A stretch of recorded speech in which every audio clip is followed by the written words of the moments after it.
He died, and 3 minutes later he came back. This is not mysticism, and it is documented. Have you ever felt that you have already lived this life? That a place where you find yourself for the first time feels painfully familiar? That in a dream you see faces you have never met? And what if it is not a coincidence? Biochemist Stevenson dedicated his life to people who remembered a past that was not their own. He proved, some of us come back, and here are 3 stories that make your blood run cold, after which it is impossible to fall asleep. Stories where life does not end, it simply changes its body. They sound like fiction, but all of this, real cases, documented by scientists. Biochemist and psychiatrist Stevenson spent 40 years traveling the world. He met children who remembered who they had been before birth. Stevenson did not seek fame. He sought proof, and he found it, 3,000 stories that chill the blood. Reincarnation, a word that gives hope and terrifies to the core. He said, "These children are not fantasizing, they are remembering, and everything they describe is confirmed." Today we will tell a few of those stories, and we will begin with a girl who knew the streets of Brussels, though she had never left her village. Blanche Corn, small, pale, fragile. She was often sick. At night she was tormented by dreams, in which she saw bottles, flasks, pharmacies, the smell of medicine. One morning her mother noticed the girl was talking to herself.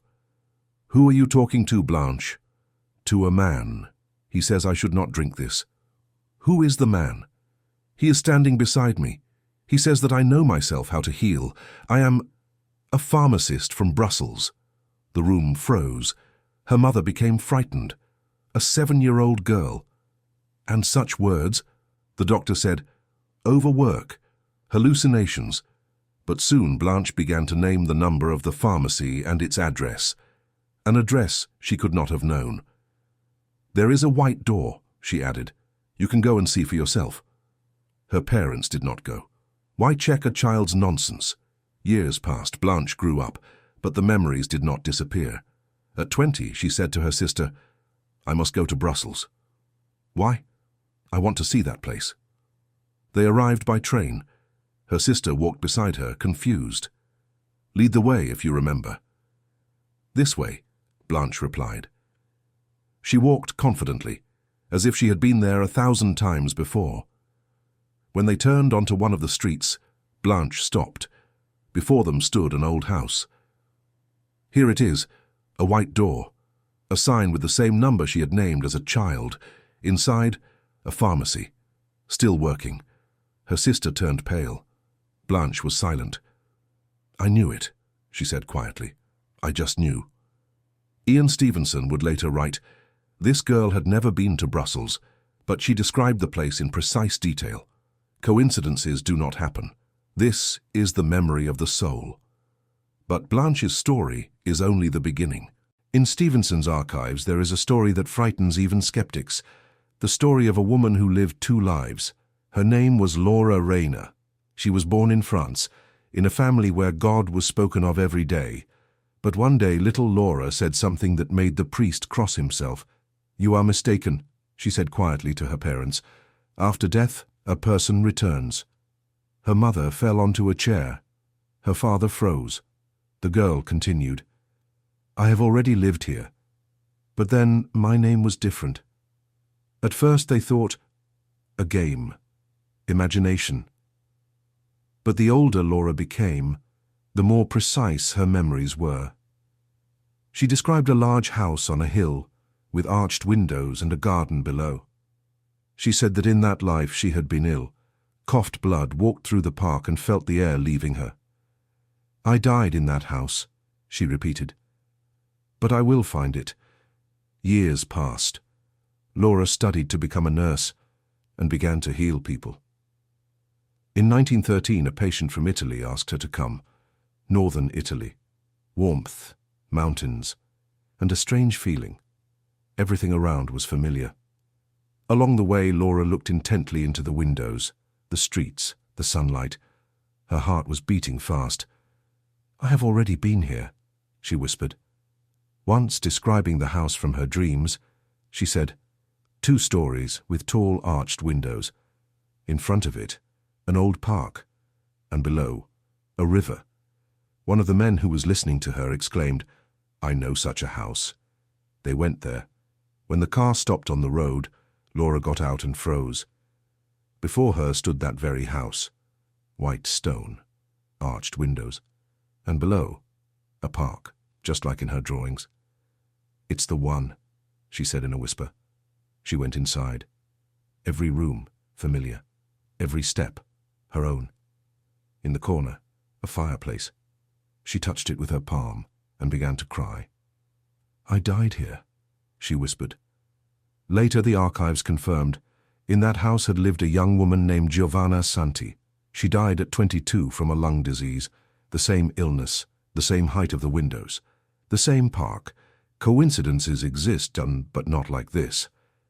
Ian Stevenson writes, each such story makes one ask the question, where is the boundary between the memory of the brain and the memory of the soul?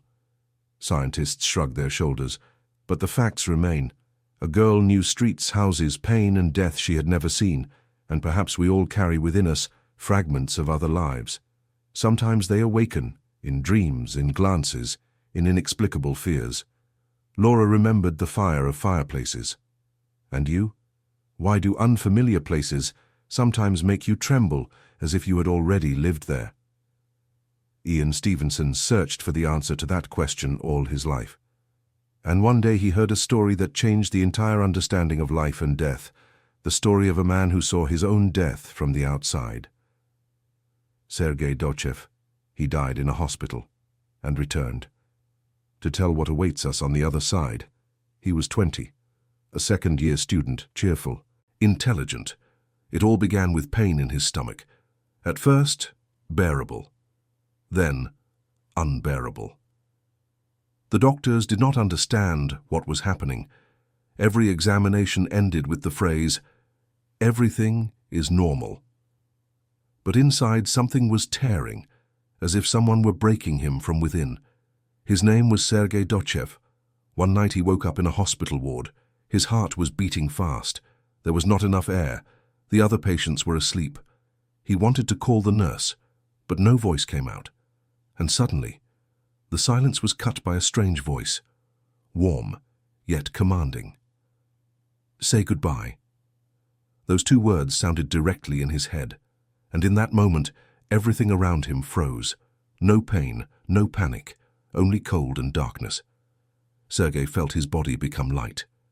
He reached out his hand and realized he could not feel his fingers. Then, emptiness. He saw light far ahead and understood. I am flying. I am dead, he thought, but instead of an end, it began. He found himself in his own ward. Only the bed was occupied. Someone was lying on it. Sergei came closer and went cold. On the bed lay himself, his face pale, lips bluish. He tried to touch the body, but his hand passed through it like through smoke. Panic. He screamed. No one heard. The others slept. The nurse did not come. "This is a dream. It must be a dream," he repeated. But a dream does not last that long. In the corridor, silence. The light dim, the air cold, as if time itself had stopped. Sergei left the ward. The hospital looked like a set. Everything was familiar, but not alive. "This is the world between," whispered that same voice. He did not see where the words came from, but he understood them not with his ears, with his whole being. "You have left your body. Now decide where to go." And then Sergei felt the darkness behind him, warm yet ominous. "If you go there, you will not return." Before him opened a tunnel. In the distance, a faint light. He stepped forward. At first it was frightening, then peaceful. He was flying, feeling no time. The light grew brighter, and suddenly he found himself in a place where there was neither floor nor walls, only silence and the presence of something immense. A question sounded directly within him. "Are you worthy of being here?" He wanted to answer, but could not. Then his whole life flashed before his eyes, every word, every deed, everything he had ever done. No judgment, only truth. He realized he was being judged not for sins, but for choices. The voice spoke again. You lived honestly, but did not understand the most important thing. Love is the only force that remains. Everything else disappears. Sergei wanted to stay where it was peaceful, but the voice said, You must return, correct, understand, begin again. He felt the darkness surround him once more. A crash, a flash, and pain, real, physical. Sergei opened his eyes. Above him, doctors, an oxygen mask shouting, He is breathing, there is a heartbeat. He had returned. He came to under shouting. The air cut his throat, his heart pounded like a hammer. The doctors were shouting something to each other, but Sergei heard only one thing, I am alive. He was trembling. His body ached, but inside there was a strange clarity. At that moment he realized he no longer feared death, because he had seen it. A few days later they told him, You had a perforated ulcer. Your heart stopped. You were dead. Sergei only nodded. He knew. At night he did not sleep. In his head that voice echoed, You were given permission to return. Do not waste it. He felt he had become different. The world seemed thinner, the sounds louder, people more transparent. You would look at a person, and it was as if you could see them from the inside. The doctors were astonished at how quickly he recovered. But inside, another struggle had already begun. His former life, science, logic, plans, all seemed empty. He tried to work, to study, to defend his dissertation, but every morning began with one question: why? For 15 years he was silent. He told no one what he had seen. Until one day he realized it could not go on like this. He left the institute, got a job as a watchman in a small church, just a watchman. At night he sat by the candles, listened to the silence and remembered. There was no time there, he said later. No pain, only light and love.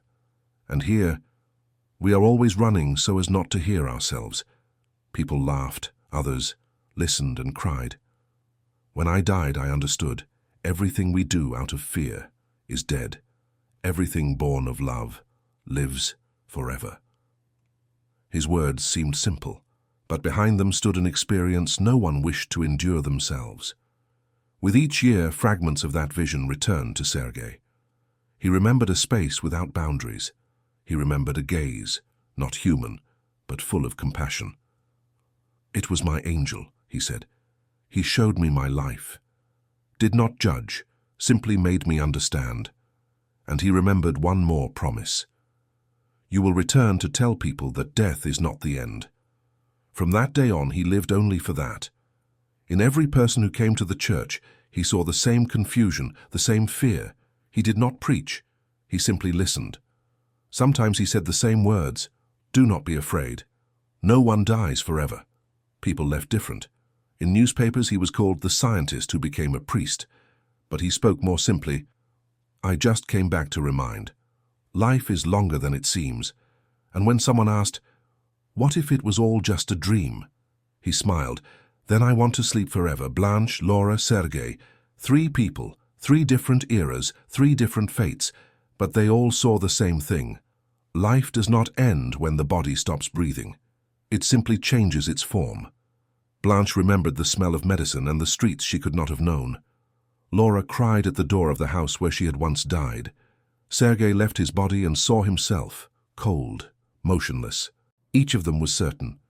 Death is not the end, it is simply another floor of the same building. We rise, we descend, we forget, we return, until we learn the simplest thing, to be alive even without a body. Maybe that is why we are so drawn to what we cannot explain. Why does an unfamiliar city seem like home? Why does a scent remind us of a childhood that never was? Why do we recognize faces in dreams that we have never met? This is not fantasy. It is memory, deeper than the brain. Sometimes it awakens, and we call it a miracle. Stevenson wrote, A person does not live only once. He is a traveler between worlds, and perhaps we are all exactly that, forgotten wanderers, searching for our way home. Sergei said that beyond the threshold he heard a question, "Are you worthy of being here?" And maybe it is a question asked of us every day. When we live, hate, love, stay silent.